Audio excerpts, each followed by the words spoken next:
Oilers TV is pleased to be joined by a man with nearly 900 games on his NHL resume, including 200 games in an Edmonton Oilers uniform, 569 NHL points, a 1985 NHL All-Star, and of course, 3 Stanley Cups with the Edmonton Oilers. Mike, thanks so much for doing this. I like that. I have a new agent. You're hired.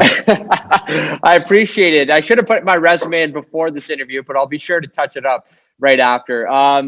Mike, you played with the Oilers and the Leafs in your career. And before we get into some of the takeaways from their matchup this season and the North Division as a whole, the Oilers and the Leafs will be sporting new sweaters on Saturday night. 1, have you seen them? 2, if so, what are your thoughts on the new reverse retros? Yes, I was lucky enough to get a preview of it, so I've seen both jerseys, and the Oiler jersey. It almost looks like an old replica of an old picture of mine. There it is. Yeah.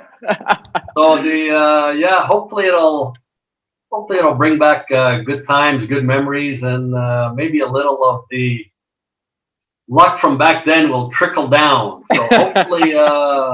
Let's hope for good things. I like it. I like the positive energy. Now let's talk about the 2 teams that you suited up for in your playing career, the Oilers and the Leafs. They've already engaged in some great games to begin this season. How exciting is it to watch guys like Connor McDavid, Leon Draisaitl, and Ryan Nugent-Hopkins go against the likes of Austin Matthews, Mitch Marner, and John Tavares? Well, I got to admit, the hockey now, I think it's great. Players are so fast, so skilled. Some of the stuff they do, I just look at it and I'm just amazed. As I'm assuming, a lot of my friends, my old timer friends, are doing the same. But the funny thing is, it's certain periods teams come out like gangbusters, and then the next period that I'm still trying to figure out. But yeah. But it's very exciting hockey. Living in Toronto, we're literally right around the corner. So as I'm watching, I'll know about 4 seconds ahead because I can hear the horn blaring before it hits the TV. So we're lucky in that sense. But the players now are so highly skilled. They're going so fast. And then if you are lucky enough to get to 3-on-3 hockey, it's even better. So game is going in the right direction. It's incredible to see what they can do in open ice. But question, how would Mike Krushelnyski do in today's NHL? Well, I still play, but I'd be going a lot slower. But it's funny. Like we as alumni, we have a group of guys here. We play all over the place for Special Olympics or Conquer Cancer or Alzheimer's. So Easter Seals. And it's a lot of fun. And, just to see those guys, they put on the different uniforms, the different jerseys, they're different heroes, and get to see them going. And some guys are like, man, I got to be just like Connor. And I'm like, yeah, only about 40 miles slower. So it's a lot of fun. I'm very lucky.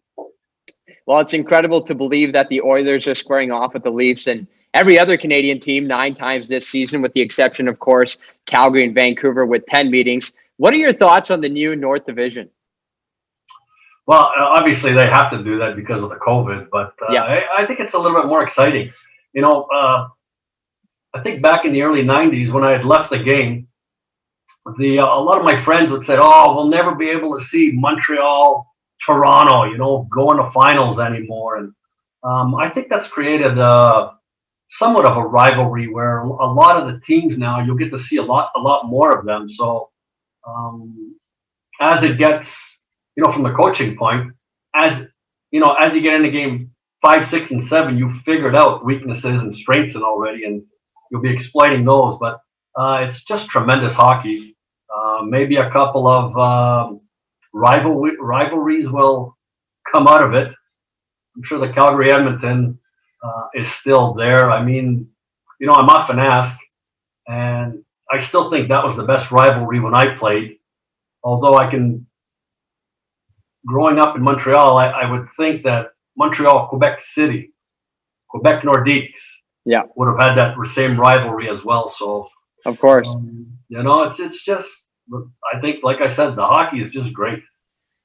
Yeah, you kind of touched up on it, but going back to your playing days, you guys had a lot of good battles in Edmonton, particularly against the Jets and, of course, the Battle of Alberta with the Flames. What would a North Division look like back in 85, 86, 87? Ooh. Well, it's funny you say that because I just had this conversation with Ricky Vai where, I was lucky enough to go from Terry O'Reilly as a captain to Wayne Gretzky to Dougie Gilmore and Stevie Yzerman. And I had great captains. And he's like, and I was lucky enough to be on great teams.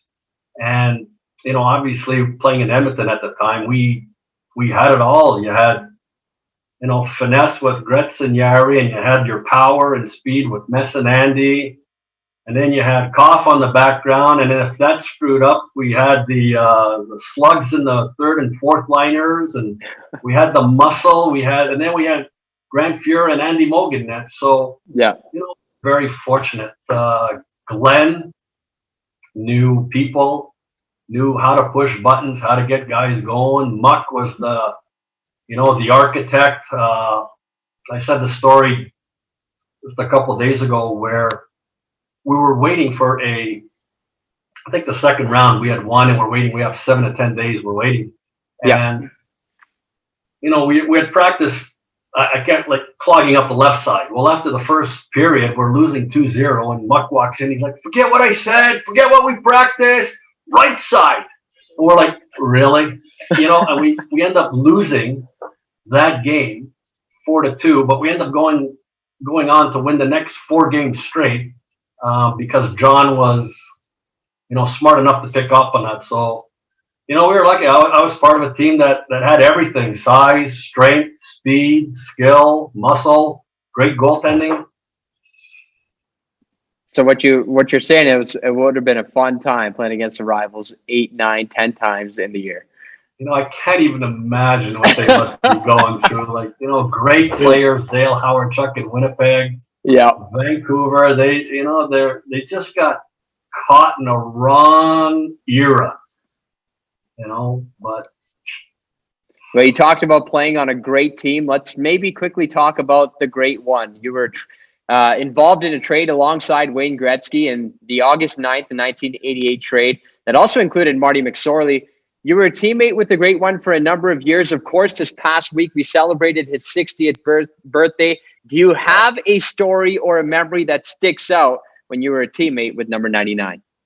Well, obviously, Edmonton, we have a lot of great things, but I got to throw this funny. I'm sure a lot of people have heard him, but I've got a good one in LA where Gretz was so busy, and every time for practice, he was always late. Finally, I was like, man, I've had enough. Like, what's wrong with you? Why are we always waiting for you? And he's like, Crush, sorry. And then coming out of the shower, he's like, hey, get to the rink tomorrow, 7:30. I was like, 7:30? We got to practice at 10:30. So I get to the rink, and all of a sudden, hey, Crush, line up. And I'm skating in the background of a commercial, American Express commercial. I got some money out of it. So I was like, okay, Gretz, you're okay. You can be late anytime. Oh man, yeah. I love how you called him out, and it's still. But he was Gretz was the greatest. He still is the greatest ambassador. He's always got the right things coming out. He always says the right things. He's just such a great guy. And he really is. He was the greatest player, but he's probably the best way to describe Gretz is as important as Gretz is. He always made you feel more important. Yeah. For sure. That was his. That's probably the biggest thing I can say about Gretz. Definitely a sentiment that I can share as well. And he also has a story for everything. You could be talking about a red fire hydrant, and all of a sudden he'll go off on a story about a red fire hydrant back in '87. It's just amazing how his mind works. But let's maybe hear a little bit of your story, Mike. What are you doing these days to keep busy? I'm assuming a lot of hockey on the television. Fortunately, hockey is back. So, yes, you were right about that. Prior to that, there was a lot of reading and a lot of the internet. But fortunately, I've been busy enough. My son has started an agency representing hockey players, NXT Sports Group. So obviously I'm an advisor, but I've always wanted to be a CEO. So we changed the headline. I'm finally a CEO. There you go. Congratulations. But no, it's been a lot of fun. We've got up, you do all the things that you normally don't do. You catch up on the paperwork, the wills, the investments, refinancing the mortgage, all of that good stuff. So it's been a crazy time, but it's actually gone by pretty quick, surprisingly. So hopefully we'll be out of this mess in a couple more months. Well, it's been a crazy time, as you mentioned, but a busy time, it sounds like, for you. And I'm always a person that says busy is good. It's a lot better than the alternative. Mike, the new CEO, thanks so much for your stories and your time tonight. We appreciate you doing this. Yeah, thanks very much.